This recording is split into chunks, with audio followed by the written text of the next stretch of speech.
We are live. Hello, world.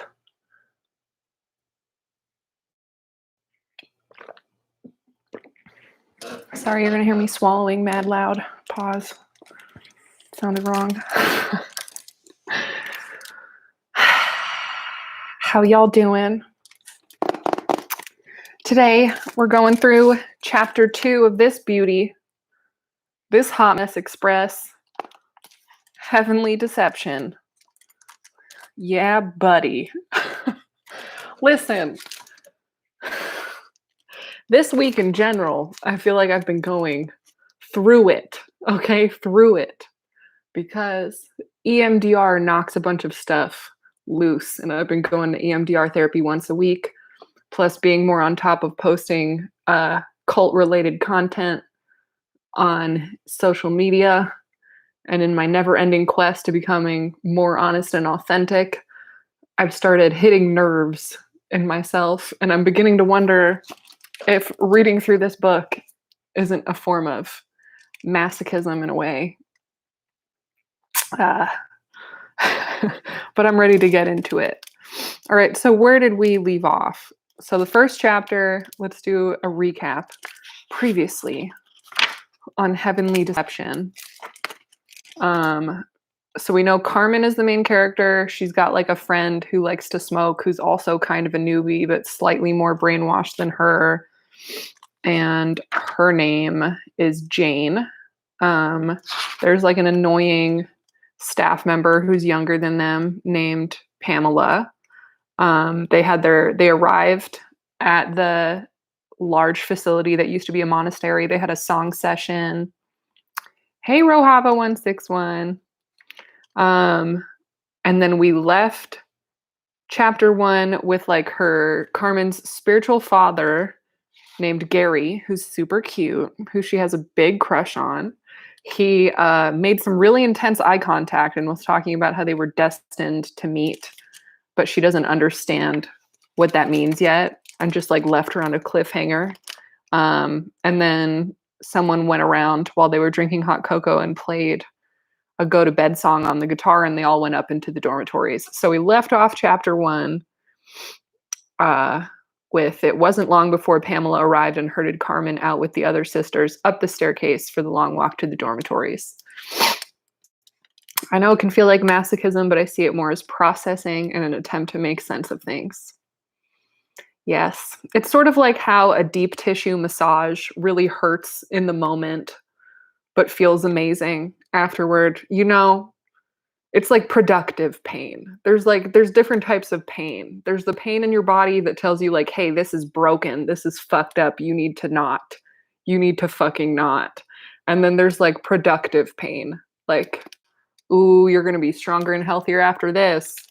You're going to feel it. I think that's kind of what this is turning into. All right. Chapter 2. At midnight, Carmen picked her way delicately over the contorted bodies, heaved herself up the hazardous stepladder to her airless bunk, and settled into the small, hot air pocket that waited to receive her under the polystyrene tiles of the ceiling. Jane, whose nose was pressed into the skirting board, suggested faintly that they open a window, but Pamela, who seemed to be directing operations, pointed out that this had to be a majority decision. So remember, they're crammed like 25 to 30 people in a dormitory, even though there are empty rooms right next door, because isolation is of Satan. And now they're feeling it. The majority, when appealed to, seemed singularly apathetic, as though such a decision was both beyond its scope and too deeply trivial to deserve consideration. Most of the women, anyway, were either dead to the world or crouched in intense prayer, with the rounded seats of their pajama bottoms uppermost. Oh man, that face down, ass up prayer in these packed rooms that are too stuffy and nobody can make their own decisions, so no one can decide whether or not to open a window. I can't. Coming in hot with the flashbacks. Okay. The general lack of interest confirmed that they were contented to spend the night without oxygen, breathing in what their sisters had just breathed out. The detail. At 1 o'clock, the light was extinguished. The window remained closed, and Carmen, mindful that she mustn't sit upright suddenly for fear of knocking herself unconscious on the ceiling, snuggled her face into the meager pillow and tried to think reassuring thoughts of Robin. I don't remember who Robin is. I don't even think they introduced who Robin is. I think they're going to explain that later. It was no good. Her brain was too busy, and Robin, through no fault of his own, she told herself, seemed pallid and unemphatic. Just as she began to doze into a fitful sleep, a thin nasal whistle began to pierce her consciousness, followed by the intrusion of a rich catarrhal rattle that began to counterpoint from a bunk below her. Then, from another corner, as though responding to a mating call, a long, drawn-out, self-important pig noise introduced itself with reverberating insistence, laying down the bass rhythm for all of the high-pitched whines and snorts and whimpers that almost immediately began to follow. Oh my god, this is too real. Everyone seemed to have a contribution to make, and no offering was too bellicose or too strangled. Carmen, who often said she could sleep through anything, lay rigid and round-eyed with terror, suddenly aware that her boast was idle. Yeah, you thought, until you hung out with a bunch of Moonies. The sounds were inhuman and sinister, like nothing she had ever heard before. It was not the kind of noise that she could sleep through. Listen, when I did a year of Next Generation Academy, which, to be fair, was like the more tame and least culty of all of the teen trafficking camps, I guess you could call them, we had a custom built 3-story bunk bed in the girls' room. We all lived in a house that was built for an affluent family of 4, and like 20 girls were crammed into the master bedroom, which is what once was really triggering for me because that was like us on a daily basis. And then this is just bringing back memories of like us laughing at each other for farting too loud and snoring too loud in these massive 3-story bunks with like 3 people to a bed, 3 people to like a single size bed space. Oh my god. At morning light, a guitar began to play loudly and insistently outside the door. A ragged, cheerful male voice was attacking "Morning Has Broken" like the first morning. Oh my god. The drama. Morning is broken like the first morning at aggressive speed and volume without fidelity to the tune. The chicks in the roof were squawking for their daybreak worms, and Carmen sat up warily, red-eyed and alarmed, wondering where she was. It took her a moment to get her bearings. Oh yeah, you wake up wicked early so that you begin to be sleep deprived and go into a sleep deficit. Viewed from her precarious ire, the unnaturally small sleeping bags were squirming into life, disgorging their contents like animated toothpaste tubes. That's such a good description. It was somehow a relief to see the women in the light of day after the night's unearthly noises. Not farmyard beasts at all, but just young women moving silently and reverently in their quilted housecoats, neatly folding up their bags and reducing their possessions to minimal piles as though for imminent inspection by a sadistic sergeant major. I mean, they were pulling on tracksuits and their heads emerged through the terry toweling holes like drowsy turtles, half blind with sleep but responding mechanically, as one, to an unspoken order. Carmen relaxed. Her eyelids had just drooped closed and sealed when there was a vigorous movement of the whole structure of the bunks, and she sensed something brushing insistently under her nostrils. She sneezed herself violently awake, nearly dislodging Pamela, whom she now perceived to be looming precariously over her, clinging to the rough wood support with one hand and whimsically brandishing a tiger lily in the other. Aggressively kind insistence to do your chores. Oh man. Wake up, sister. It's a beautiful day, Pamela announced, faltering slightly in the face of Carmen's belligerent glare. Yeah, you're not supposed to glare at people. You're supposed to be happy all the time, even when they're being rude as fuck. Carmen made a heroic effort to control her irritation. Okay, Pamela, she said as gently as she could. Pamela levered herself down and moved across the room to torment Jane. Okay, I like zooming in on that moment though, because all Pamela had to do was falter slightly in the face of Carmen's belligerent glare. So it's almost like you don't even have to be that good or even like conscious of how you're indoctrinating other people. You just have to look at them like they're being enormously inappropriate for how they're reacting to your obnoxious behavior. And when you're outnumbered and you're surrounded by other people who also look at you weird for acting kind of normal in the face of someone being annoying as hell, you put on a heroic effort to control your irritation and hide your satanic emotions. And it happened so fast. It was unspoken, it was unconscious. All Pamela had to do was look at her like, you know, that's how they get you. Come on, she teased, playfully trying to unzip Jane's bag. You're such a lazy bones, you'll miss all the fun. Jane snatched her cocoon stubbornly around her. You go and have fun, she snarled with her eyes firmly shut. I'm queuing for the bathroom and I can do that just as well horizontal. A frown crossed Pamela's freckled face. She had no answer since she well knew the bathroom was bulging and the queue went some way down the corridor. Well, don't be long anyway, she said lamely, or you'll miss breakfast. That was me. I was Jane. We are all Jane. They can't really say anything when you make a fair point, but they're still disappointed that you're not being completely subordinate and compliant. At the word breakfast, Carmen suddenly became alert like a cat who'd heard a can clink. She slithered down to the ground level and began pulling on her clothes. My God, did you ever hear a racket like it? Jane called to her. I mean, the steam engine was one thing, but when the donkey joined in... Where are you going? Breakfast, said Carmen, and she disappeared out of the door with all the single-minded concentration of someone who has slept 1 hour out of a possible 6 and thinks they smell a whiff of bacon. But there was no bacon. The dining room was deserted and silent. There was no comforting clatter and no sign of cutlery, only the dull margarine smell of scrubbed deal tables and the distant sound of gleeful shouting. She wandered forlornly out the garden in search of the source of the raised voice, and surely enough, there they all were assembled on the lawn around the center's leader, performing frenetic physical jerks to Matthew's barked commands. It was a childish Simon Says game, the kind that accelerated to maniacal speed.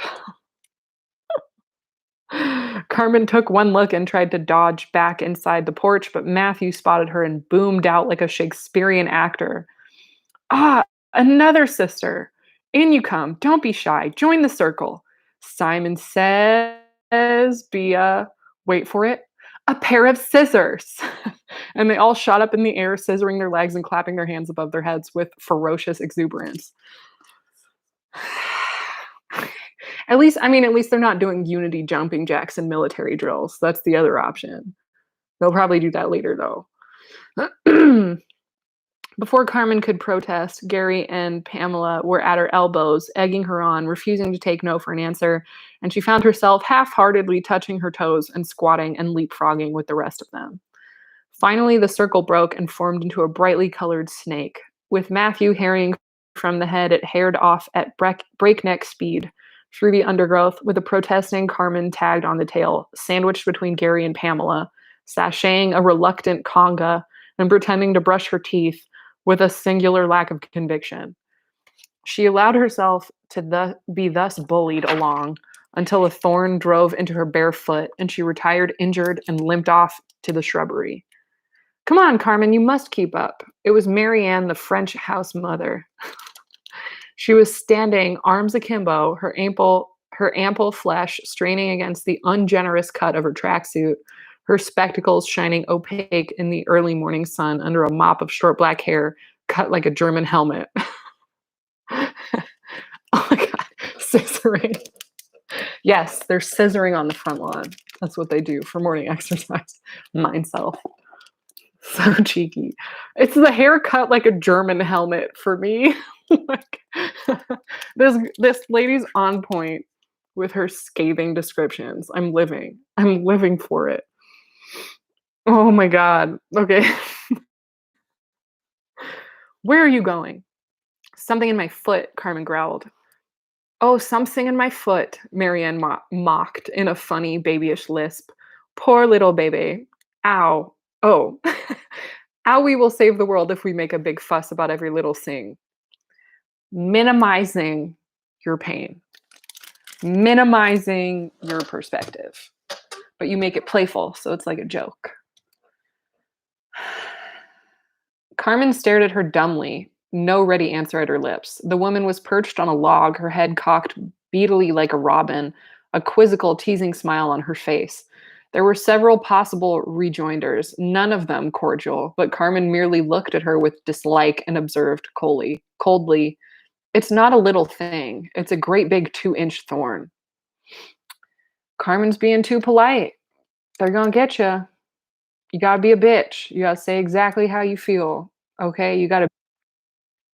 She's getting sucked in. I can't. Hate to see it. Okay, Marianne laughed gaily. Why, Henrietta as a torn. I can't do this French accent. I can't. Why Henrietta has a torn. Henrietta has a torn hamstring, and she has not complained.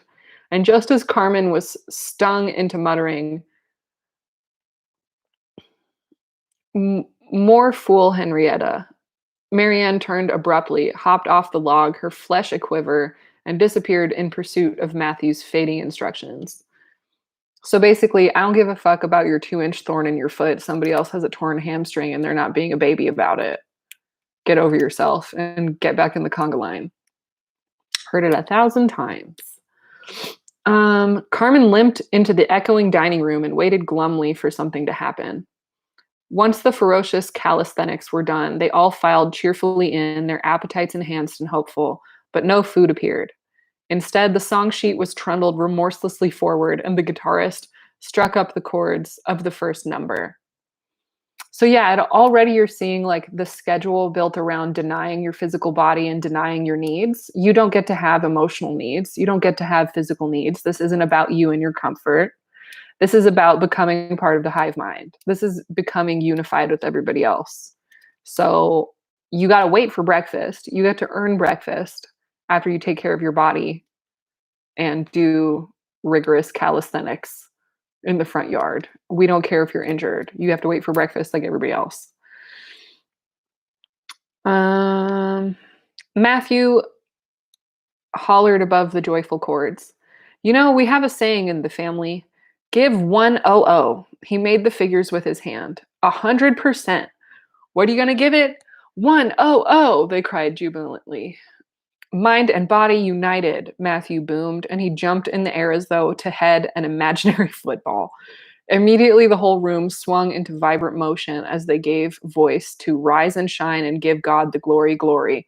Breaking into a precise and choreographed hand routine, their arms stretched ecstatically to the ceiling, then violently washing windows, clockwise and anti-clockwise, stabbing the air with Black Panther fists, then back to finger-wagging mode. All executed with bewildering speed, dexterity, and infectious, exhilarating enthusiasm, which left Carmen completely unmoved. You're not very coordinated, said Pamela with helpful concern as Carmen struggled to get the sequence right. I'm not very coordinated because I feel like a lemon. I've never heard that phrase before. I've heard looking like a lemon.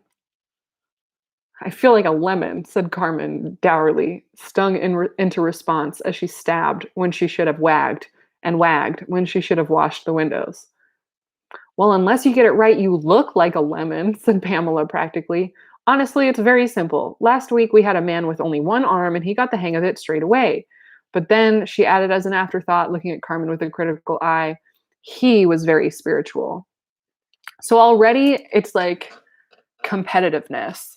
I did an Instagram live not too long ago um, wearing the same outfit, actually, where it talked about what mental abuse is or isn't. And already several times today, they're passive aggressively making fun of her for not being perfect at doing something she's never done before and reacting normally to pain.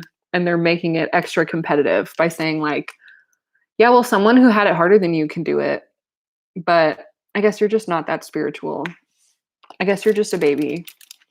And it like insults you and makes you want to prove yourself, which perfectly explains why everybody else is so good at hitting these motions, because they don't want to be shamed. They want to be accepted and rewarded. Still puzzling over this information, Carmen redoubled her efforts. It was beginning to dawn on her as she struggled to perfect her high-speed hand jive whilst singing her heart out that giving 100 was not an optional extra. Relentless zeal was a compulsory and essential feature of the whole experience. No one was allowed to hover on the sidelines. It was like a 10th-rate musical where no rationale was needed for the whole cast suddenly to burst into a sugar-coated number like Annie's song or Country Roads, or as she found out at the flip of the song sheet, consider yourself one of us. Having taken the hospitality of their nightmare dormitory, she was now obliged to sweep along with the chorus, center stage, acting her socks off as though they were all in it together. She became aware of Gary at her shoulder, a benign, reassuring presence, rather like a protective older brother. But then again, she thought as she sensed him edging closer, was he being her big brother or blocking her exit? A little bit of both. They sang 2 more numbers as though their lives depended on them, clapping their own efforts uproariously, and groaned in mock disappointment when Matthew vetoed a 4th. Silence fell as he spoke the long Heavenly Father studded prayer. When at last the 60 chairs scraped against the floorboards and they settled themselves at the table, the members crouched immediately into intense personal devotions. Carmen watched as Gary brought his fists up to his eyes and compressed his forehead into a concertina pleat. He trembled with the intensity of his prayer, as though he were trying to crack some impossible walnut with the conflicting tensions of his body. The posture was echoed by supplicants all the way down the table, and since it seemed indecent to eat while everyone else was suffering, she stared with steadfast reverence at the free offer of a garden umbrella on the back of the Sugar Puffs box. You don't have a prayer habit? Gary asked her conversationally as he freed himself from his internal struggle and surfaced blinking to the light. I used to pray on Christmas Eve when I wanted a dolly, said Carmen, and then to make sure that the state of her religious convictions had penetrated.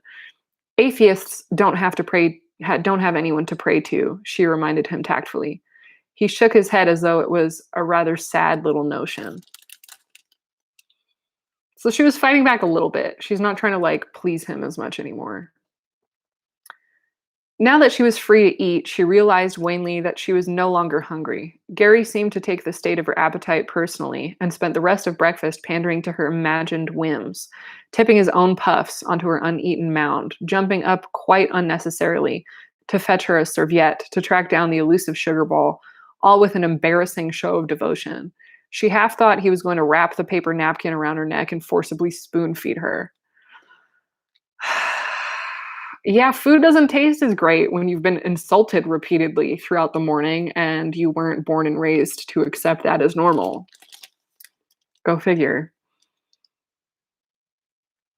In an effort to distract him from his avowed intention of locating for her one of the congealed fried eggs that were being passed from plate to plate, she asked him about the day's program. She had discovered that there would be lectures every day. What's this morning's lecture about? She asked. Oh, about the world's problems, capitalized world's problems, and how we can put them right, he said evenly as he poured milk onto her cereal. Well, that should take us to lunchtime, she remarked lightly. He smiled. Yes, it's a pretty incredible thought, isn't it? You wouldn't think we could change the world from this little house, would you?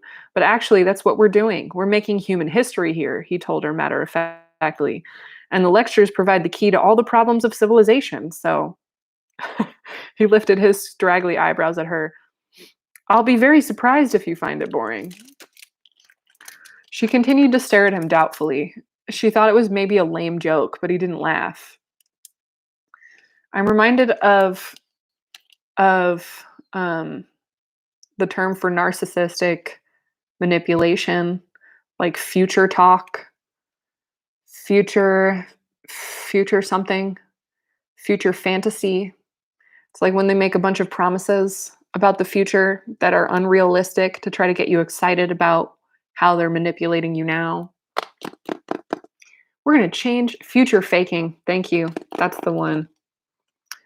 We're making history. We're going to change the whole world, and these lectures are going to blow your mind. We're going to cover all of the world's problems in 2 hours. It's going to be great. It's not going to be boring at all. After such a momentous buildup, the lecture could hardly fail to disappoint, and disappoint it did. Future faking. They filed into the lecture room, and after another protracted bout of singing Zippity Doo Dah and Bridge Over Troubled Water, they sat down on the hard schoolroom chairs to a lecture that was very long, boring, unstructured, and unilluminating. Matthew outlined the problems of modern day living in a calm, even tone, writing the keywords on the blackboard as he talked. There was not enough love in the world. Love was the most powerful, the most creative, the most formidable force in the universe. From love flowed happiness, fulfilled desires, perfect families, health, harmony, joy, and total freedom. He drew a couple of pink and blue stylized flowers and some treble clefs to add to the general greeting card effect of the happy scenario. The family unit, he told them, was the perfect expression of perfect love, and love, capital L, itself should be eternal and unconditional. Jesus Christ, I was just talking to my therapist about this. The family is the center of society. That's why divorce is the most evil, unspeakable crime there ever was. That's why people can't be incompatible, because the family is the cornerstone of everything. And if you divide up a family because people are emotionally abusing each other, or because you're just not happy with each other, you're destroying the world. You're spitting in the face of love itself. People don't change. People don't grow over several decades. You don't have emotional needs. You don't want different things. Love is the key to happiness and health and treble clefs and flowers. Fuck off, man. Like, I can't. Love is a form of addiction, by the way. Nothing sinister here. I mean, yep, if you define love as like familiarity and not being cognizant of the other person's boundaries and needs and personal journey. Here we go. There was one man for every woman, and with the restoration of true love, capital TL, the depressing pyramid, which now occupied the dark side of the blackboard, with its apex of selfish desires, widening out to divorce, breakup of the family, suicidal thoughts, crime, chaos, and world war, could be completely eradicated. All the manifestations of sin and suffering could be wiped out, just as he wiped them all out now with his blackboard eraser, leaving a flurry of chalk dust dancing in the sunlight around the immaculate, pressed seams of his slim-fitting suit. He smiled around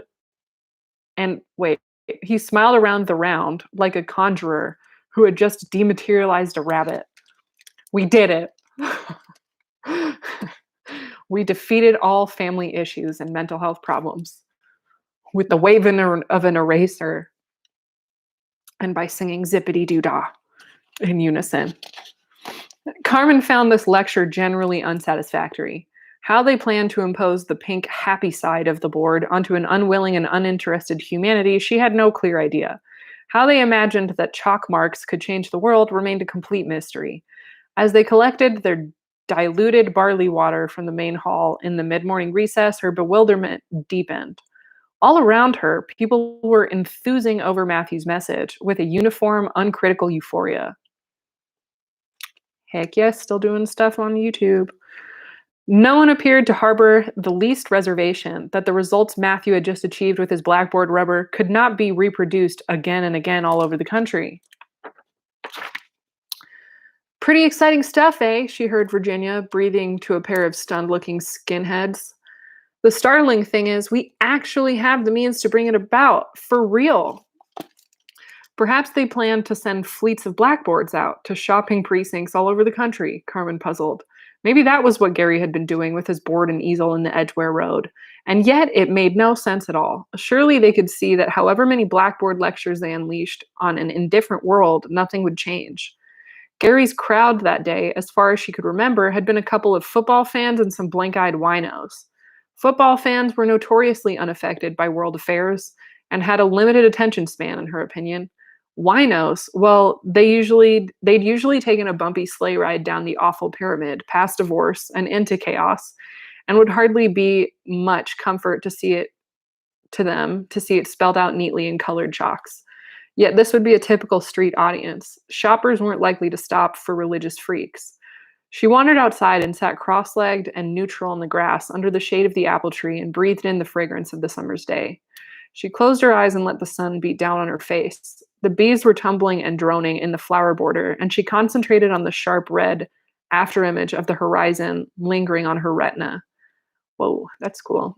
She became aware of movement in the grass and then a soft thump as someone sat down beside her, close. I think this is such a good point. It's like my whole life, not once did we practically explain how exactly we were changing the world other than hanging out with each other and not doing drugs and not having sex. It's almost like by attending lectures about how we're going to change the world, we're going to change the world. Like, that's all you have to do. By getting people to donate money so that you can change the world, eventually, somehow, in an unexplained way, you have just changed the world. And it makes you realize that, like, it's not actually a message with a conclusion that's supposed to teach you anything. It's an activity that gives you the emotion of being important and being heroic. It's devoid of critical thinking. It's just an activity to do in a group so that you feel like part of a group and are given the emotion that you're special and that you're doing good things. But you never actually do the thing. Most social liberal lefty groups are like that today. Fair point. That's why I'm not a liberal. That's why I'm an anarcho-communist. uh, so she became aware of movement in the grass and then a soft thump as someone sat down beside her close. Well, how did you find it? Gary asked. She squinted at him. He was unlacing his track shoe and trying to redistribute his socks. That idea of perfect love, capital PL, he said, without waiting for her reply. That's a pretty amazing concept, isn't it? Have you ever had perfect love? He gazed at her with disconcerting directness. So this isn't a real conversation. This is thought reform in action. This is him teaching her the script. He doesn't care what her unique thoughts are. He is telling her how to think and invalidating her perspective until she regurgitates the script. No, I haven't, Gary, she said mildly. You must have had a lot of boyfriends, he said. Did you ever experience anything remotely like it? Well, said Carmen, flattered by his assumption that so many moths had singed their wings at her feeble flame. She wasn't quite sure what perfect love was. She supposed it would be Robin running across the Yorkshire moors, calling Carmen in a strangled voice, but then Robin would be wearing Wellington boots, a tightly buttoned waterproof, and carrying an umbrella. So now we've learned that Robin is an old flame. And she's like comparing him to Gary in her bunk. What about your present boyfriend? He prompted. She made a huge effort of imagination and invested Robin with the qualities of abandoned spontaneity that she had once believed were his. She planted him more securely on the wind-swept heath. But even so, she was aware of his bicycle propped up against the tree.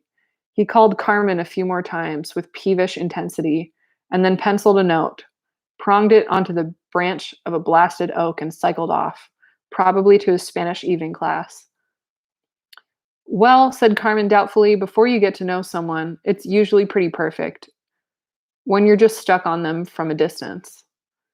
To Carmen's way of thinking, unrequited infatuation with an unsuspecting subject was as perfect as love ever got. She eyed Gary speculatively. With his dark good looks, his Byronic intensity, and his air of otherworldly mystery, he was clearly unattainable, and he therefore presented himself as a promising candidate. If it was on offer, wouldn't you want it? Eternal love, total mutual respect, two people coming together with a bond stronger than life itself. Isn't that how love should be? Don't you want it? He continued to search her face with a sincerity that she found embarrassing and alarming.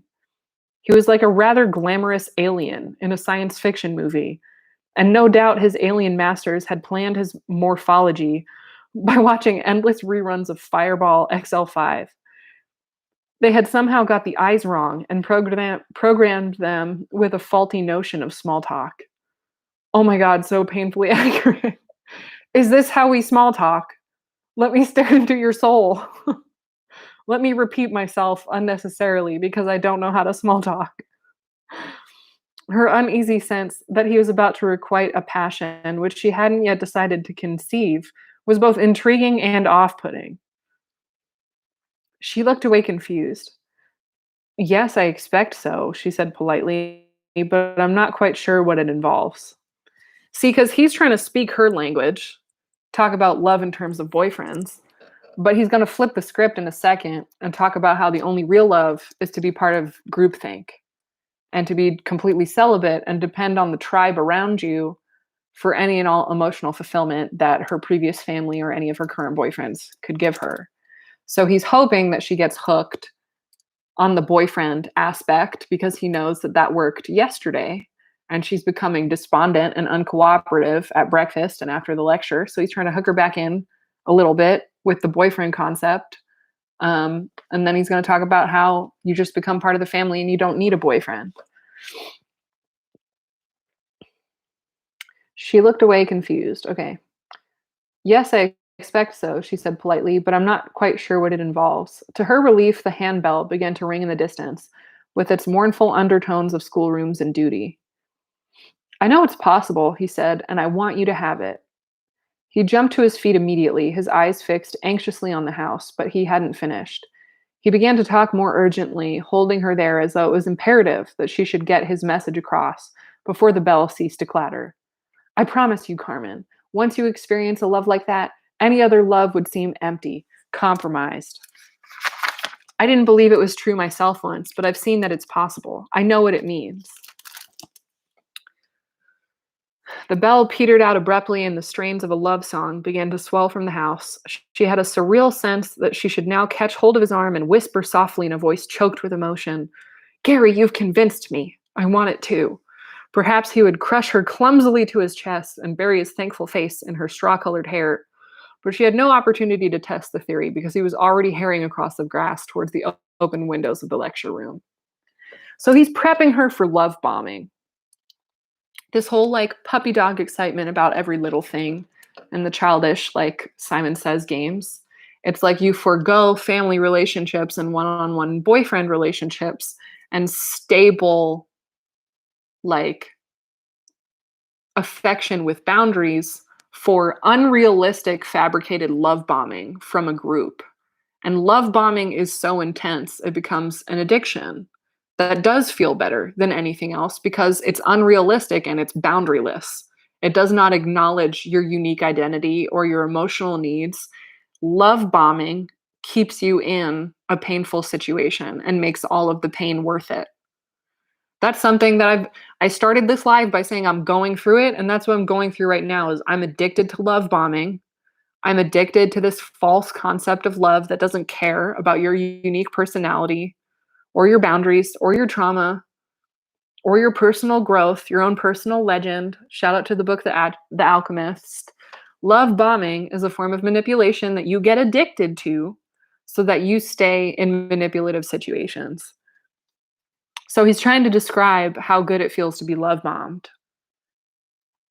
And when you don't know what love bombing is, when you don't know what being like intentionally sort of spiritually aroused by a group of people feels like, you can only really relate it to romantic love.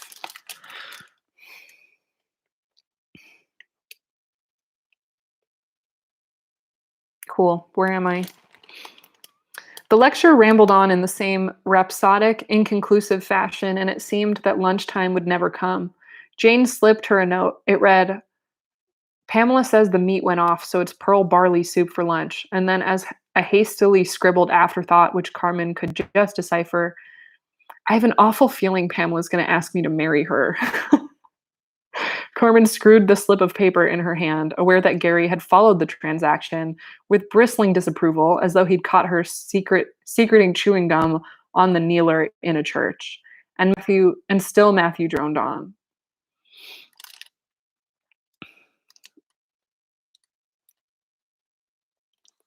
After the lunchtime sing-song and obligatory prayers, they were forced to confront the denuded stew. Carmen detected a few meat traces in the thin gray gruel, but this only put the coagulated lumps of pearl barley under suspicion. She balked at eating what might be maggots, no matter how reproachful Gary's coaxing references to the long-suffering devotion of the sister who had cooked the food. Well, I'm sure it took her a long time, said Carmen reasonably, but she's not going to know if I don't eat it, is she? Not unless you tell her. She didn't want to hurt their feelings, but she was beginning to find their interest in her eating habits unhealthily intrusive. One of the pleasures of adulthood was that one could eat or not eat according to whim or fancy. Not since the sadistic struggles of her school days had she experienced pressures over food, and it baffled her. It was not as though it was some moral precept, some idea about not wasting food, for there was scarcely enough to go around as it was. This is such a good point. There's a podcast by other ex-Moonies called Falling Out by Elgin Strait.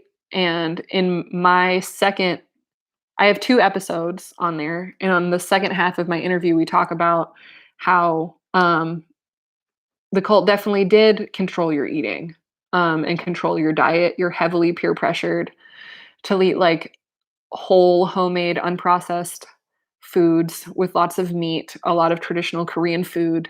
And if you try to be vegetarian or you try to eat not at meal times or you try to be vegan, they shame you like crazy. Like everyone is so invested in every single facet of your life, making sure that you conform to everybody else.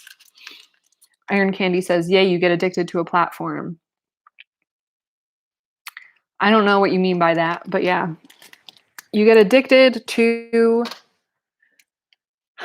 being part of something special, being part of something bigger to yourself. And it requires complete compliance in every aspect of who you are. I think it's yummy, Pamela remarked to Gary, ignoring Carmen altogether. I always think when something's made with love, you can somehow taste it. Gary answered on cue like a ham actor. Yes, this certainly tastes of love, and he smacked his lips like a husband in an advert and looked pointedly at Carmen.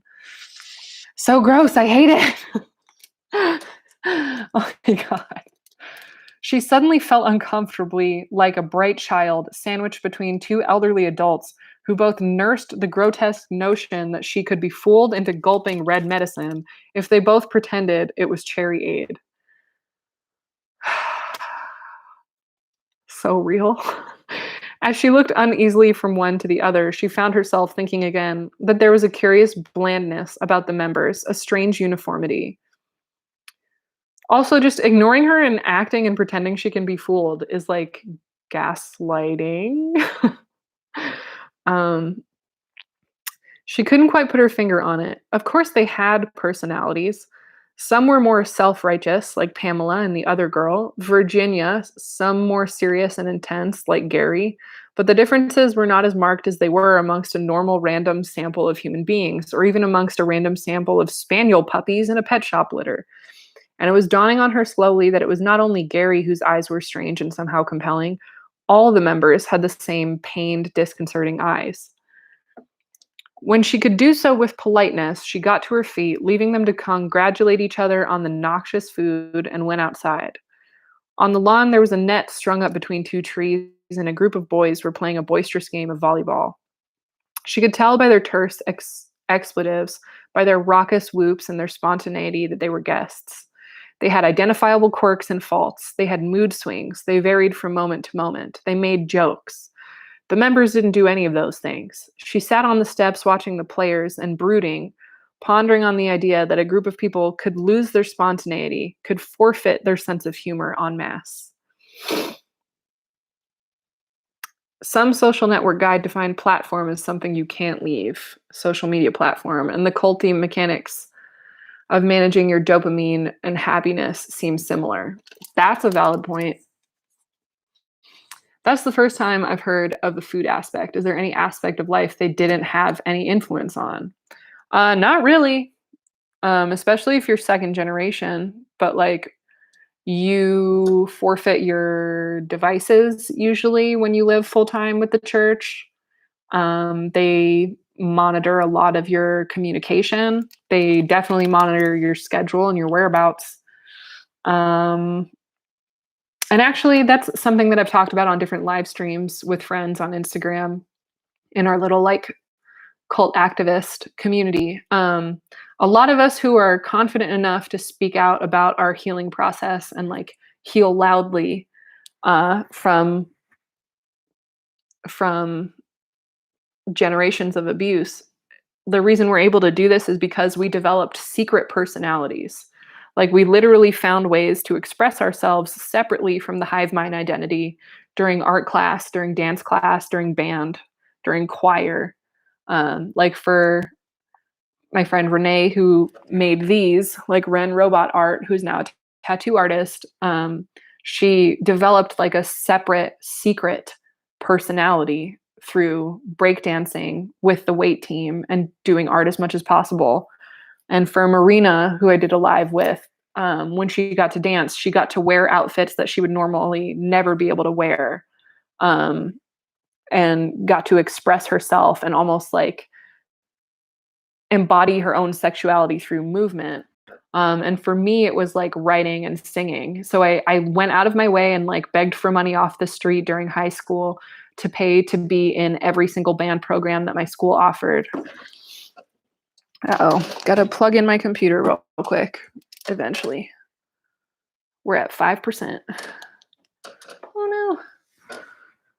2 seconds.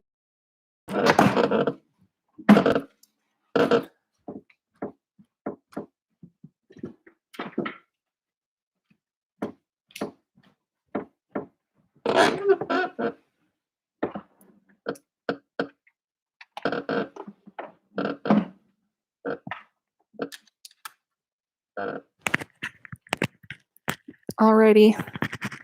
And we're back. Disaster averted.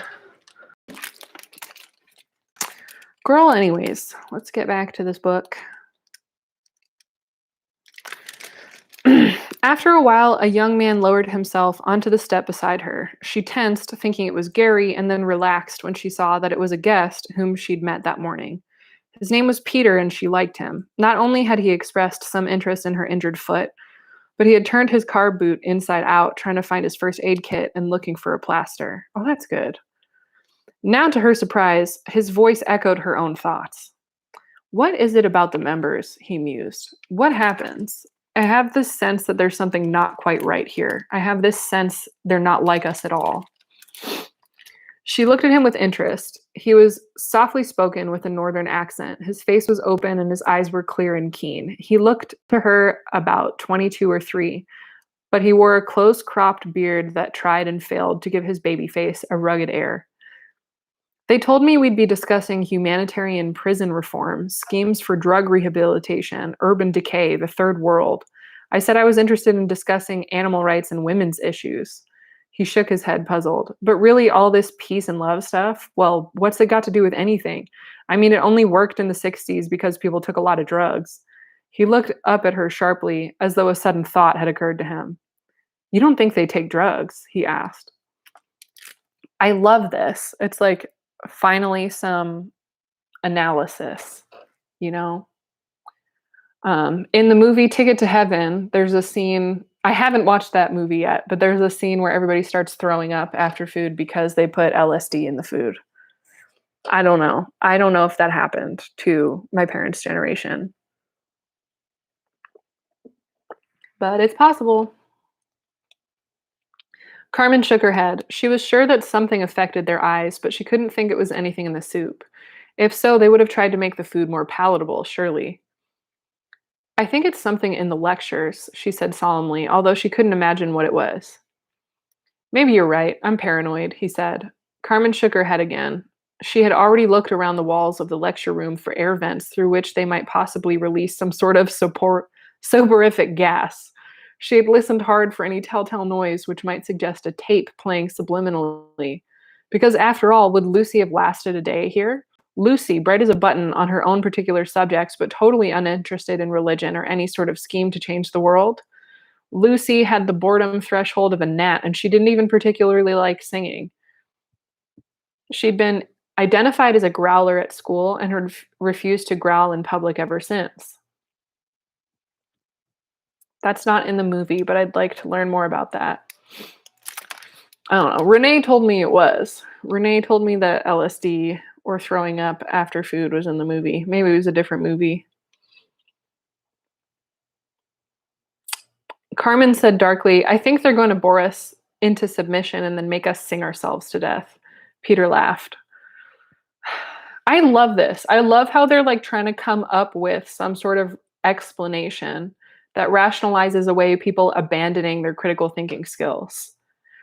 And that's what people always assume when you try to talk about being in a cult. It's like, well, were you drugged? Were you held at gunpoint? And I'm excited to see how they explain that that's not the case at all. And really, like, you can be peer pressured with enough inaccurate mirroring and sleep deprivation to just stop disagreeing and stop advocating for your own point of view.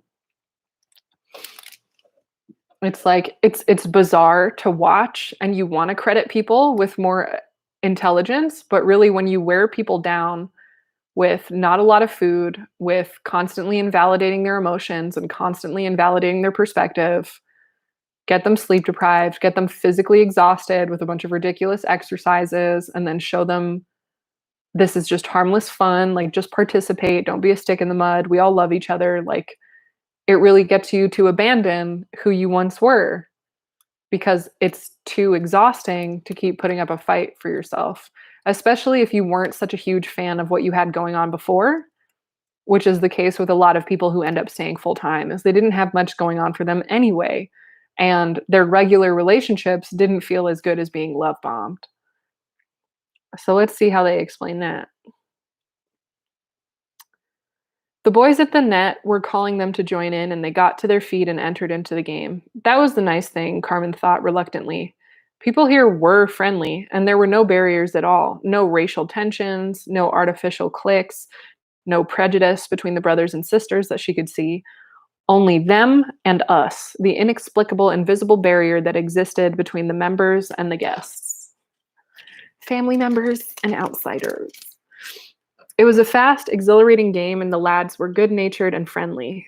They were maybe not the kind of friends she would have made in other circumstances. Franklin and Lloyd were soldiers on leave, and Franklin, particularly with his tattoos and his strange mixture of blustering aggression and naivety, was not immediately prepossessing, but they were normal, less than perfect beings.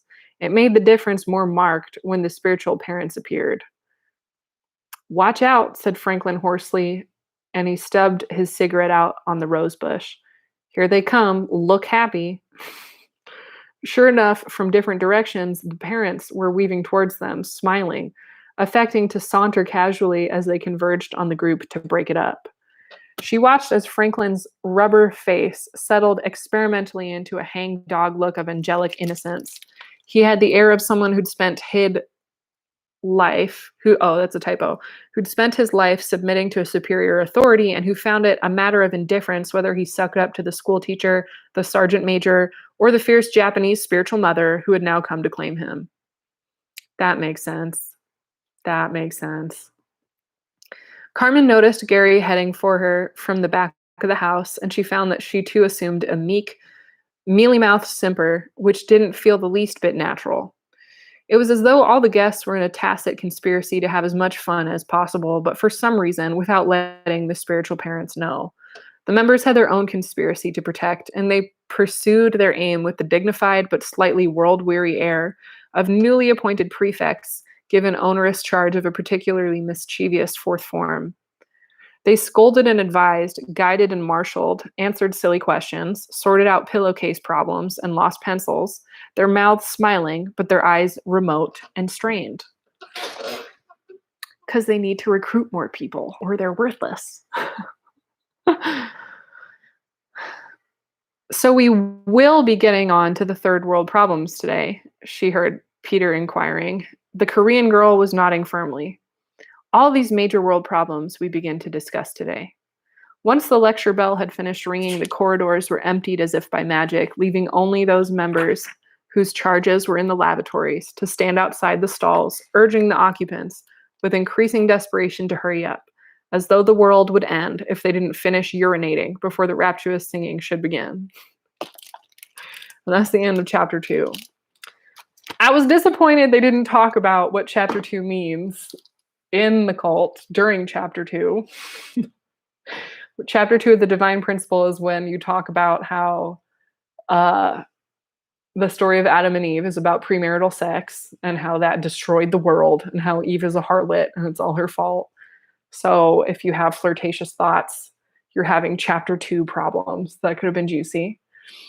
Thanks y'all for joining. We had a lot more people in the chat because I announced that I would be doing this. I think I'm going to do this every Friday. I'm going to schedule a live every Friday. There are 11 chapters to this book. It's by Maggie Brooks. If you want to get it, it's on Amazon, I think.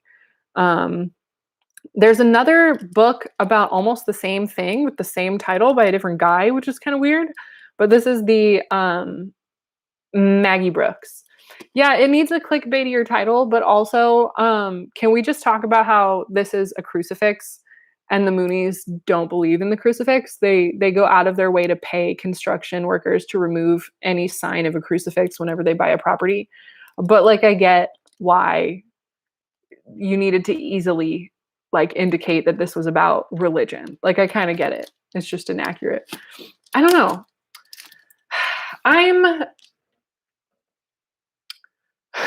I feel like I came into this chapter in attack mode, just ready to be re-traumatized. I was like, let's go. Oh yeah, this stream needs a catchier title. You can start your own stream, my guy. You can mind your business. Looking forward to it. Me too. Me also. I want to see how the plot thickens. I like the descriptions. I like where this is going. I do. So thanks for joining me. I'm going to make this available after I'm done streaming. It'll be saved on my YouTube channel. And I'll see you next week. Okay. Bye.